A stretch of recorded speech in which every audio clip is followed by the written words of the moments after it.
गौतम बुद्ध के जीवन की कहानी जो आपका पूरा जीवन बदल देगी। दोस्तों, इस कहानी को शुरू से लेकर आखिरी तक ध्यान से सुनना और इस कहानी को अपने जीवन में उतारने का प्रयास करना। दोस्तों, गौतम बुद्ध को एक बार एक भरी सभा में भाषण करना था और जब सभा का समय हुआ तो गौतम बुद्ध वहाँ आए और बिना कुछ बोले ही वहाँ से वापस लौट गए।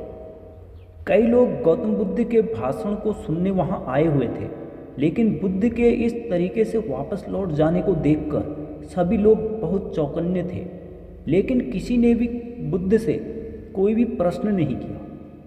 दोस्तों, अगले दिन फिर से सभा का आयोजन हुआ। दूसरे दिन सभा में तकरीबन लोगों की संख्या लगभग घट गई।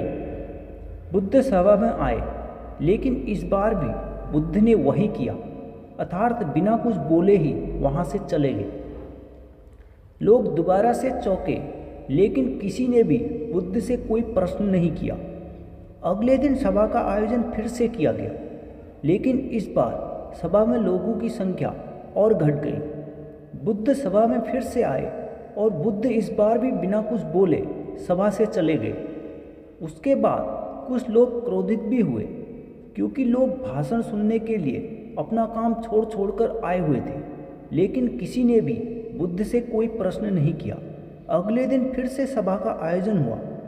दोस्तों, आप में से कई लोगों को भी इस कहानी को सुनने में गुस्सा आ रहा होगा, लेकिन ये कहानी उन्हीं लोगों के लिए है जो थोड़े थोड़े समय में अपना पेशेंस खो देते हैं। जिन लोगों को अभी यह दिक्कत होने लगी है, वे लोगों के लिए इस कहानी को सुनना और भी महत्वपूर्ण है दोस्तों, क्योंकि ये कहानी आपके लिए ही है। अगले दिन फिर से सभा का आयोजन हुआ, लेकिन इस बार सभा की संख्या बहुत ज़्यादा घट गई थी।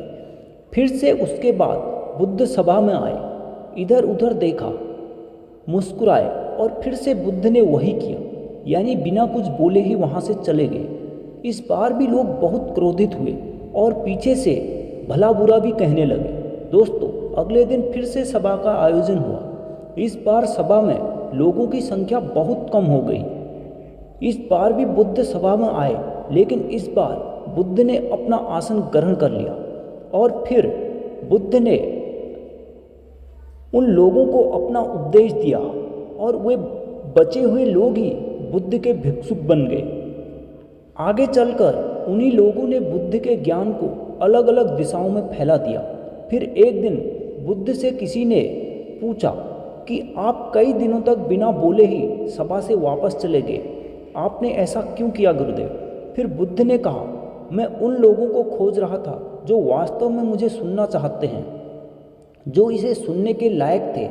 यानी कि शुरू में जितने लोग भी आए थे, उनमें से ज़्यादातर लोगों को मेरे इस उपदेश से कोई मतलब नहीं था।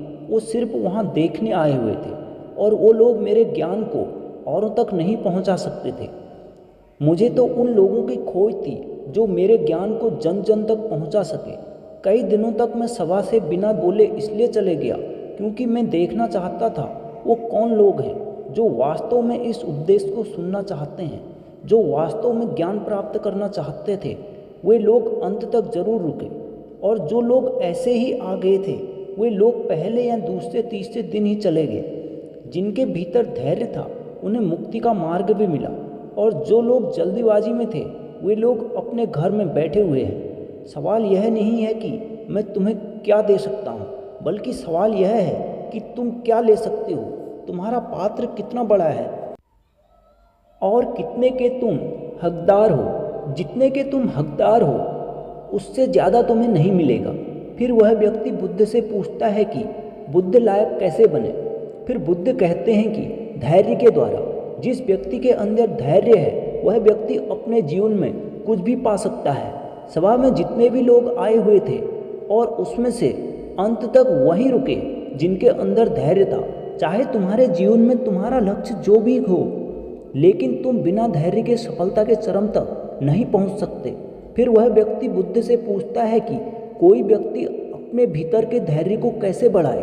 बुद्ध कहते हैं कि निरंतर अभ्यास के द्वारा हम अपने अंदर के धैर्य को बढ़ा सकते हैं। और कोई व्यक्ति जब ध्यान करना शुरू कर देता है, तो उसका मन उसके सामने कई सारे अड़चनें लाता है, लेकिन उसका धैर्य उसे उसके लक्ष्य तक जरूर पहुंचा देता है।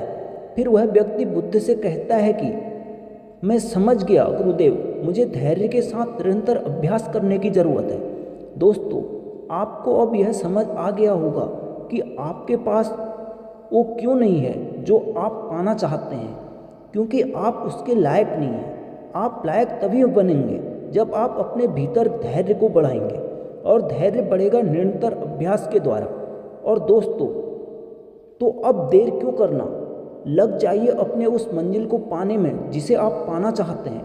दोस्तों, जिसे आप पाना चाहते हैं उसके लिए आप धैर्यवान हैं या नहीं, यह आप स्वयं से पूछिए। यदि नहीं तो आज से है अपने कार्य को निरंतर अभ्यास और धैर्य के साथ करना शुरू कर दीजिए। दोस्तों, आपको आज ये गौतम बुद्ध की कहानी पसंद आई तो कमेंट में यस जरूर लिखें और इसे अपने दोस्तों के साथ ज़्यादा से ज़्यादा शेयर करें। धन्यवाद।